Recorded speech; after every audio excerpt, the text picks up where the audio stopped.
나는 전능하신 아버지 하나님 천재 창조주를 믿습니다. 나는 그 유일하신 아들 우리 주 예수 그리스도를 믿습니다.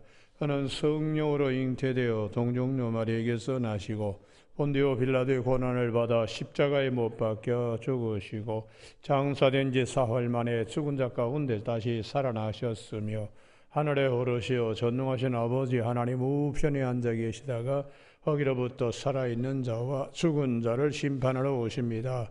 나는 성령을 믿으며 거룩한 공교회와 성도의 교제와 죄를 용서받는 것과 몸의 부활과 영생을 믿습니다.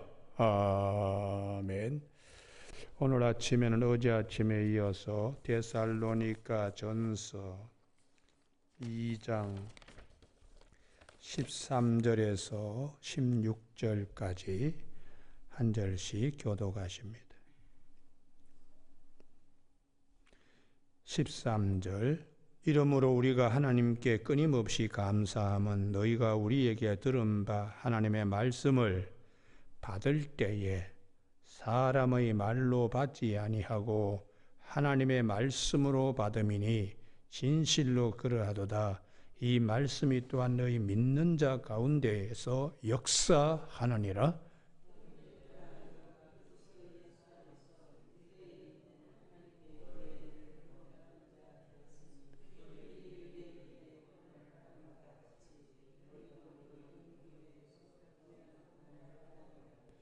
유대인은 주 예수와 선지자들을 죽이고 우리를 쫓아내고 하나님을 기쁘시게 하지 아니하고 모든 사람에게 대적이 되어 갇혔습니다. 우리가 이방인에게 말하여 구원받게 함을 그들이 금하여 자기 죄를 항상 재우며 노하심이 끝까지 그들에게 임하였느니라. 오늘은 13절 말씀. 이러므로 우리가 하나님께 끊임없이 감사함은 너희가 우리에게 들은 바 하나님의 말씀을 받을 때에 사람의 말로 받지 아니하고 하나님의 말씀으로 받음이니 진실로 그러하도다. 이 말씀이 또한 너희 믿는 자 가운데서 역사하느니라 하는 말씀 중심으로 말씀을 주의 떡과 잔을 받는 것처럼 이라는 제목으로 말씀을 나누겠습니다.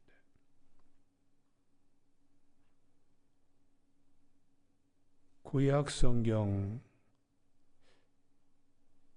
다윗의 믿음이 왜 중요한가? 이 믿음을 솔로몬이 이어가야 되는데 그걸 참 안타깝게도 이어가지 못했습니다. 우리가 열왕기상 4장 25절에 백성들이 포도나무와 무화과나무 아래에서 아주 안연히 아주 평화롭게 지냈다. 이게 굉장히 중요한 말씀이에요. 이 평화, 이 국태민안의 이 열매를 따먹을 수 있는 것은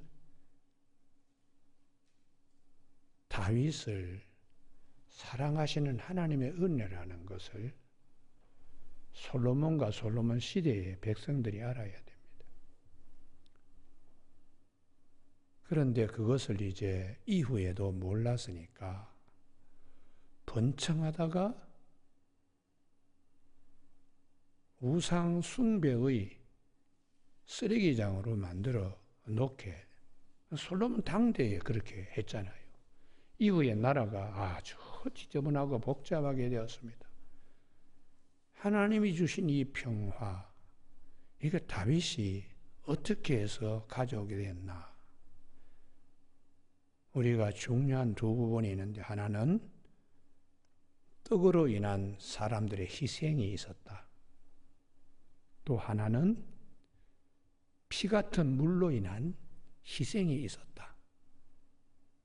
이걸 기억한다면 그런 희생 속에서 다윗 왕국과 솔로몬 시대가 왔다는 걸 기억한다면 솔로몬도 흐트러질 수가 없어요.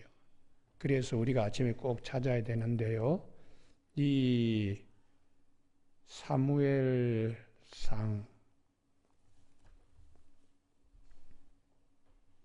22장, 21장 이 두 장의 내용이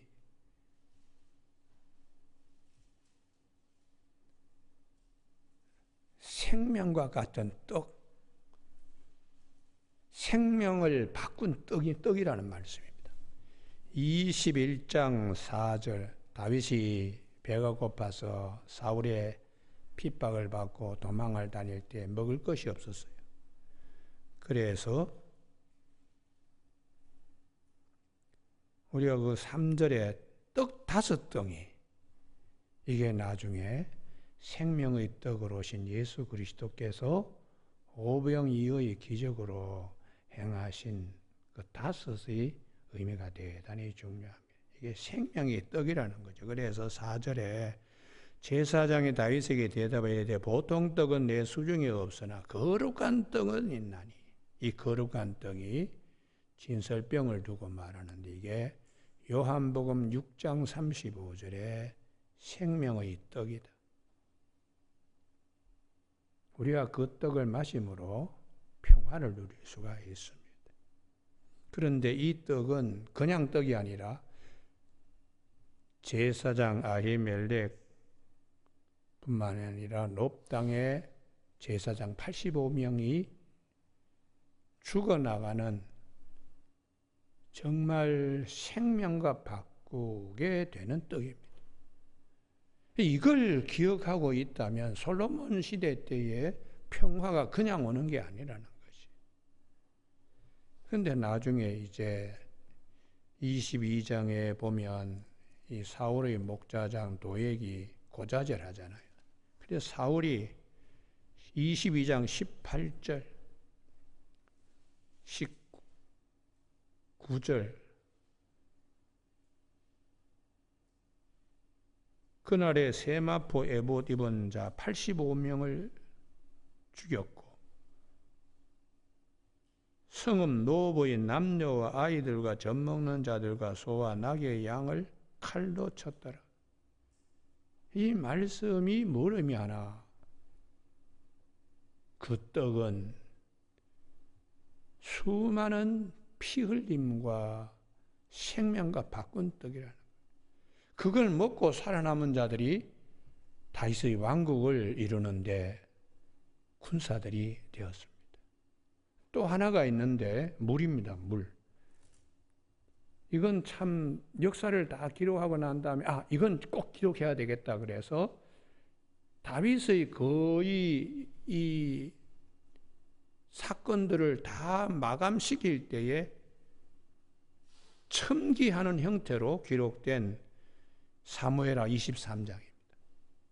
사무엘하 23장의 용사들에 대한 얘기를 하는데 23장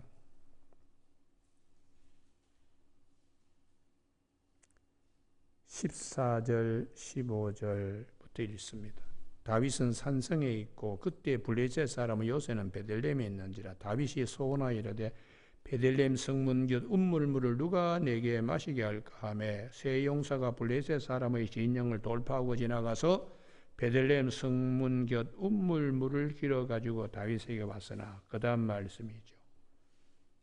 다윗이 마시기를 기뻐하지 아니하고 그 물을 여호와께 부어드리며 사무엘하 23장 17절 다 같이 읽습니다. 시작. 이르되 여호와여 내가 나를 위하여 결단코 이런 일을 하지 아니하리다. 이 목숨을 걸고 갔던 사람들의 피가 아니니까. 할렐루야. 예. 이게 그냥 물이냐? 이게 목숨과 바꾸는 피 같은 물 아니냐? 이건 하나님께로 돌려야지.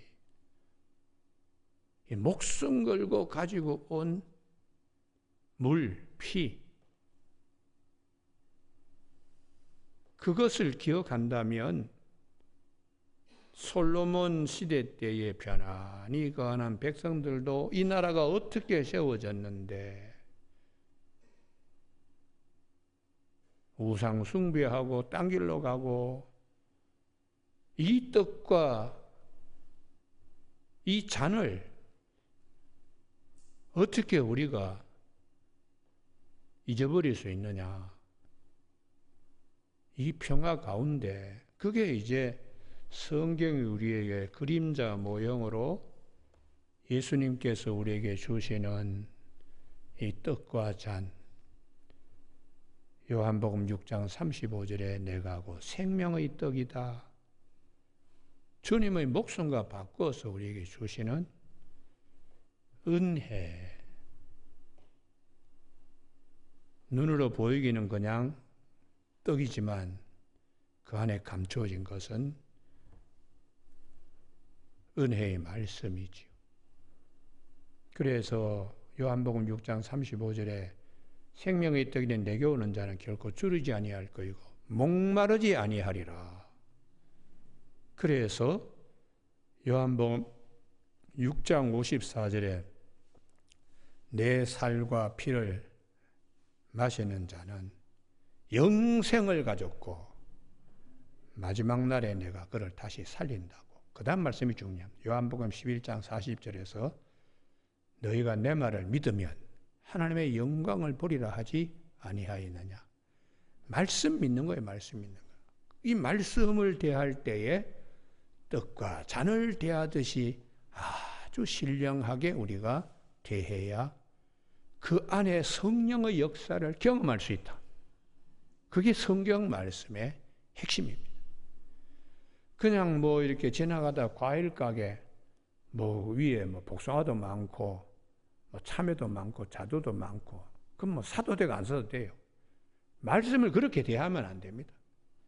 이거를 통하여 내가 영이 다시 살아나는 그런 마음으로 대해야 된다. 왜냐 그러면 하나님의 말씀은 살았고 운동력이 있어 좌우에 어떤 날쌘 것보다 예리하여 우리 혼과 영과 관절과 골수까지도 졸아서 역사하는 하나님의 역사하시는 힘이 있기 때문이다. 그래서 오늘 본문 말씀에 사도 바울이 데살로니가 교우 여러분들이 참 좋은 신앙은 말씀을 대할 때에 마치 주님의 떡과 잔에 참여하는 마음으로 하나님의 말씀으로 사람의 입에서 나오는 또 기록된 말씀을 그렇게 대하는 거. 그러니까 역사하는 힘이 큽니다. 성령의 역사하는 힘이 큽니다. 이렇게 사도 바울이 말씀하는 겁니다.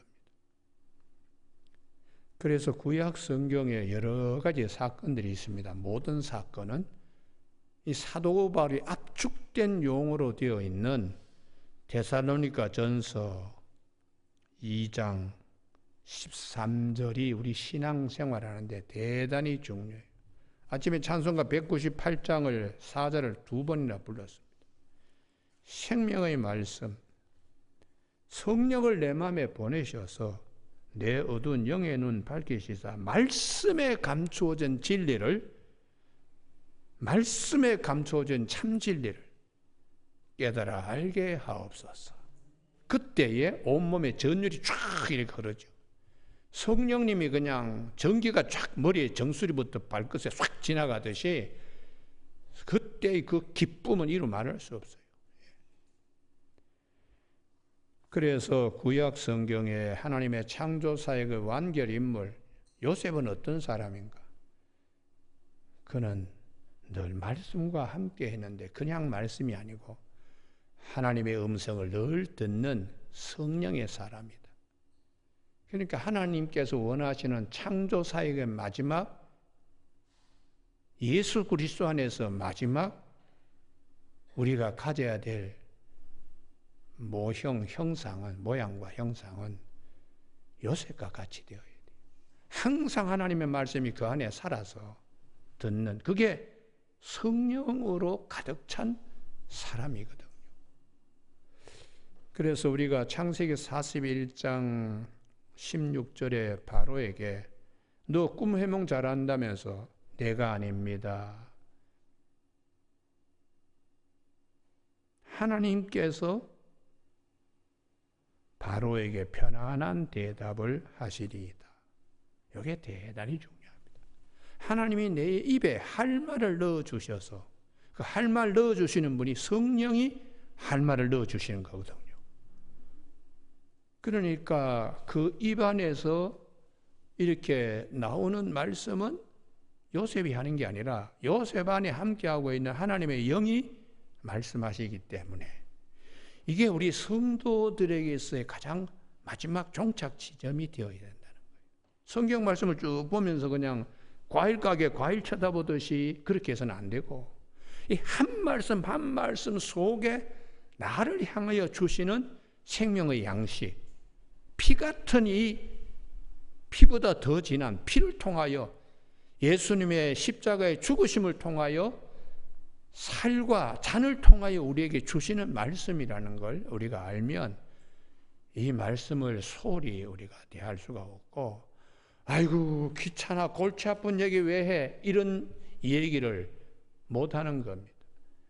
그러니까 너무 가볍게 우리가 신앙생활 너무 가볍게들 하는 거예요. 그러니까 하나님의 음성을 듣지를 못하니까 늘 메마른 거지요. 그냥 뭐 아주 가볍게 타치하고 지나가는 것들로 새벽기도도 그렇게 때우고 또 모든 예배도 그렇게 가볍게 제가 시골에서 한 2시간씩 예배 드리면서 컸던 교회에서 성장해서 서울에 영락교회를 처음 제가 일부 예배 새벽에 갔습니다. 가정교도 들어갔더니 그분들이 동대문 세무서장을 하시던 분인데 자기들 영락교회 아침 일찍 갔다 온다. 그래서 갔는데 보니까 아이고 나는 한경직 목사님이 설교한 줄 알았어요.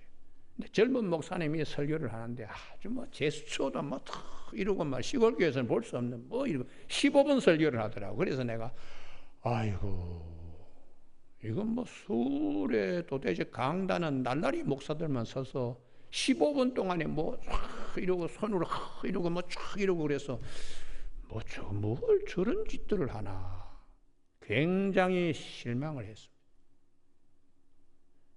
여러분 우리가 하나님의 말씀을 대할 때 어떻게 해야 되나? 항상 들려질 수 있어요. 그래서 시편 119편 18절에 내 눈을 열어 주의 법에 기이한 것을 보게 하옵소서. 할렐루야. 그게 이제 성령 체험들이기 때문에 영안이 열리는 거예요. 영안이요.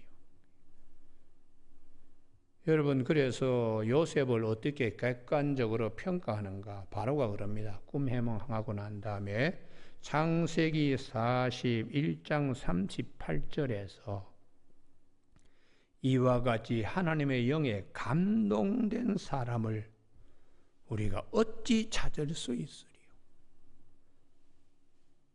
요셉의 입에서 오는 말 한마디 한마디는 이후에 7년의 풍년과 7년의 흉년을 얘기하는 한마디도 놓칠 수 없는 얘기예요.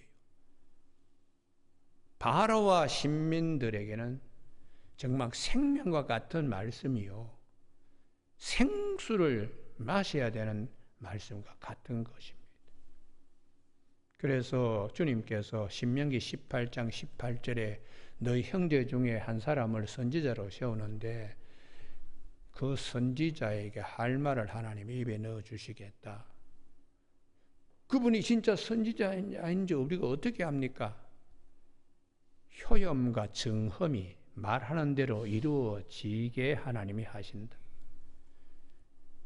말하는 대로 이루어지게 하나님이 하시기 때문에 이루어지지 않으면 그건 가짜다. 이렇게 판별법을 신명기 18장에서 말씀해 주고 있습니다. 그래서 주님께서도 마태복음 10장 20절에 성령을 그 입에 할 말을 넣어주리니 말씀하시니 너희가 아니고 성령이라고 제자들에게 입술에 말씀을 넣어줘서 그 말씀이 그대로 이루어지게 하나님이 하신다는 거예요. 그래서 요한복음 3장 34절에 하나님께서 보내시는 자는 하나님의 말씀을 하나니 이는 성령을 한량없이 부어주심이라. 할렐루야. 그게 대단히 중요합니다. 하나님이 보내신 자는 뭐 세상 얘기를 하지 않아요. 하나님의 말씀을 하나니 쓰이는 성령을 한량없이 부어주십니다. 그러니까 사도행전에도 어떻게 베드로가 갑자기 성전 미문에 앉은 안진뱅이를 나사렛 예수 그리스도 이름으로 걸으라. 그래서 손목을 잡고 일으키니까 발목이 힘을 얻어서 걷기도 하고 뛰기도 하고 하나님을 찬송했다고. 베드로의 입술에 어떻게 권세 있게 그렇게 하시냐? 성령 받았기 때문입니다. 유대인들이 핍박 가운데도 모여서 기도하면서 성령을 받았기 때문에 그 입에는 하나님의 영이 함께하기 때문에 역사가 일어나는 거예요. 역사가요. 그래서 그렇게 성령의 체험들이 있는 베드로하고 요한 제자들이 예수님께서 부활하셔서 우리에게 이 능력을 주셨는데 이 안진뱅이는 우리하고 친 게 아니다. 바로 우리에게 떡과 잔을 주신 살과 피를 우리에게 주신 주님, 그 주님의 은혜로 이 안진뱅이 일어난 거다 하고 전했더니 유대인들이 뭐 전하지 못하게 옥에도 집어넣고 뭐 별짓 다 하죠. 그때 베드로하고 요한이 아주 담대하게, 이전에는 참 볼 수 없었던 건데 입이 달라졌습니다. 우리가 하나님 앞에서 너희 말 듣는 것이 옳은가, 하나님의 말씀을 듣는 것이 옳은가 판단해라. 아주 담대하지요. 여러분, 오늘 아침에 하나님께서 우리에게 이런 권세를 주셨다. 이런 권세를 누리려고 그러면 말씀을 그냥 과일 가게에 사과 혹은 뭐 도마도 보듯이 보면 안 됩니다. 이걸 내가 취해야 내가 살 수가 있다. 약을 보듯이 그렇게 우리가 말씀을 대해야 돼요. 그래야지 그 속에서 감추어지는 성령의 역사가 드러나기 때문에 사도 베드로가 어떻게 우리에게 가르쳐주고 있는가? 여기 늘 우리가 찾던 건데 아침에 다시 한번 찾기를 바랍니다. 베드로후서 1장 19절. 베드로후서 1장 19절. 이 경지에 들어가야 신앙생활이 자립할 수 있습니다.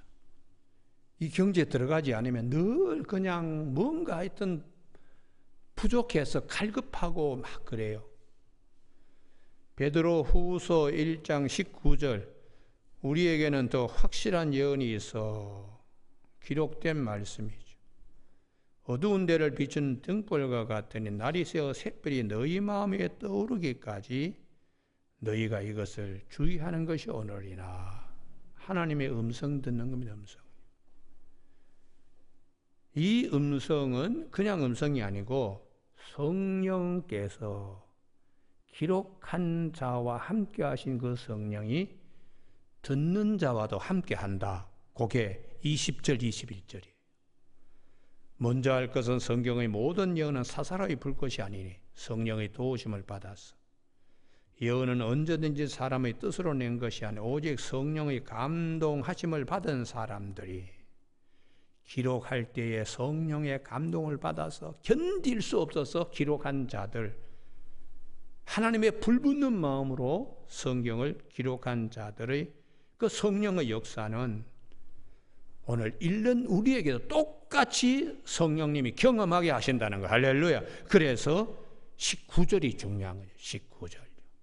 자세히 보면 하나님이 우리에게 들려줄 음성이 있다. 마치 모세가 떨기나무를 볼 때에 모세야 모세야 하고 음성 듣듯이 어린 사무엘이 엘리 제사장의 성막에서 등불을 끄지 않고 보고 있을 때에 사무엘아 사무엘하고 하나님이 부르시는 음성처럼 우리가 주님의 말씀을 이렇게 대할 때에 음성이 들려지는 거예요. 음성이.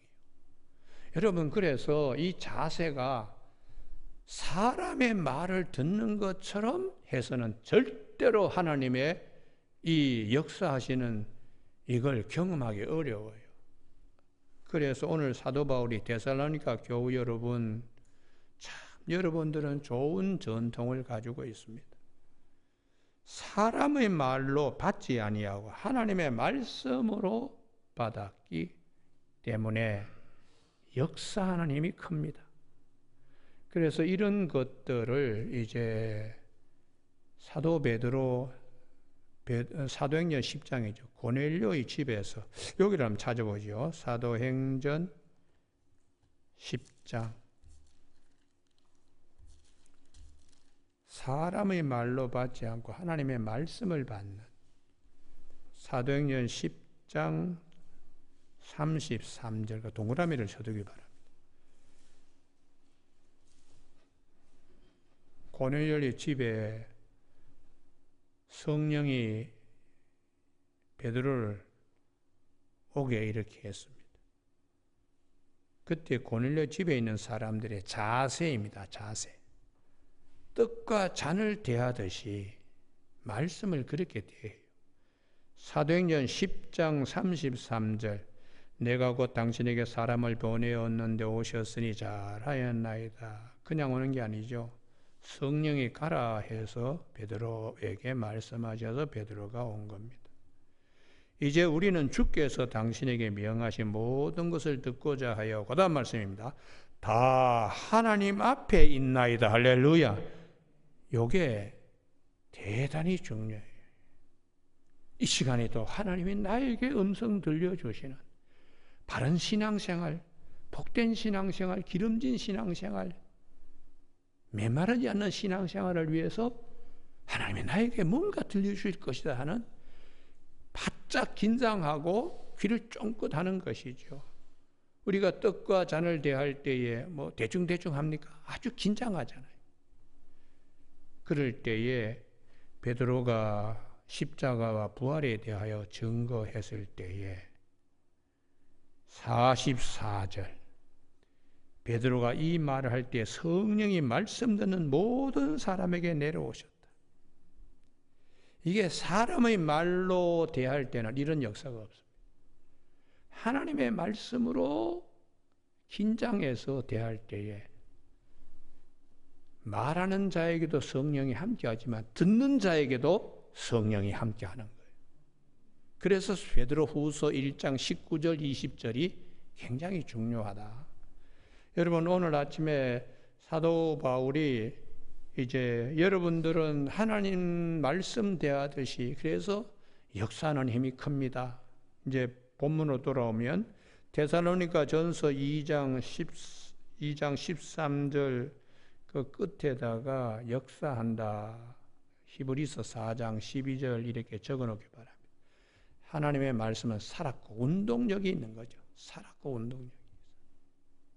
그래서 어떤 분은 하나님의 말씀을 듣고는 완전히 다 바뀌는 경우도 있어요. 예전에 우리 교회 새벽기도 서울에 있는 영광교회 안수 집사님이 새벽기도 나오셨어요. 그 친구분이 호주로 이민을 가는데 이민 가면서 그분에게 새벽기도 아름다운 동산교회 한번 가보라고. 그래서 이 수지에 이사 와서 본교회 영광교회는 너무 머니까 우리 교회 와서 새벽기도했어요. 근데 어느 날 갑자기 목사님의 말씀이 너 이거 듣지 않으면 너 죽어 이렇게 음성이 들려지더라는 거예요. 그래서 새벽에 당장 올라가서 회사에 이사직 사표를 내고 그리고 자영업을 시작을 하게 되었습니다. 이분이 영업이사가 되어가지고 그 회사에 이익을 위해서 밤늦게까지 그냥 술집에 가서 대접하고 술 마시고 그게 너무 괴로운데 어느 날 성경 말씀을 이렇게 듣는데 갑자기 하나님이 너 오늘 말이야 회사 그 간두지 않으면 너 죽어 이렇게 음성이 들려줘서 당장 회사를 사표를 냈다고. 그러고 자기가 저 경기대학 후문에 아구찜 가게를 냈는데 개업 예배를 저보고 와서 아니 거기 담임 목사가 가야지 왜 제가 갑니까? 아닙니다. 그래 갔더니 이분이 이제 그 얘기를 하는 거예요. 자기가 어떻게 이 회사에 서울에 아주 큰 회사입니다. 그 회사에 이사를 집어치우고 음식점을 제가 내게 됐습니다. 그래서 제가 그랬습니다. 잘했습니다. 안수 집사가 돼서 매일 저녁에 술 대접한다고 이리 끌려다니고 저리 끌려다니고 그 술꾼 이사지 그게 진짜 이사겠느냐. 그러다가 회사가 이제 필요 없으면 내보내면 온몸에 병들고 병원 가서 번 돈 다 갖다 줄 텐데 잘했습니다.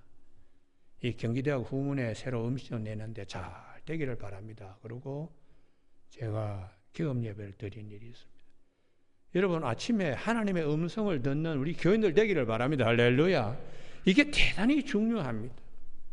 그러면 이 데살로니가 교회 교우들은 14절 핍박 가운데도 예루살렘에 있는 교우들이 신앙을 지킨 것과 같이 유대인들이 그렇게 핍박하고 그래도 말씀을 하나님 말씀 듣는 걸 정말 귀하게 여긴 것 같이 여러분들도 데살로니가 교회 개척할 때 얼마나 유대인들이 해방이 많았습니까?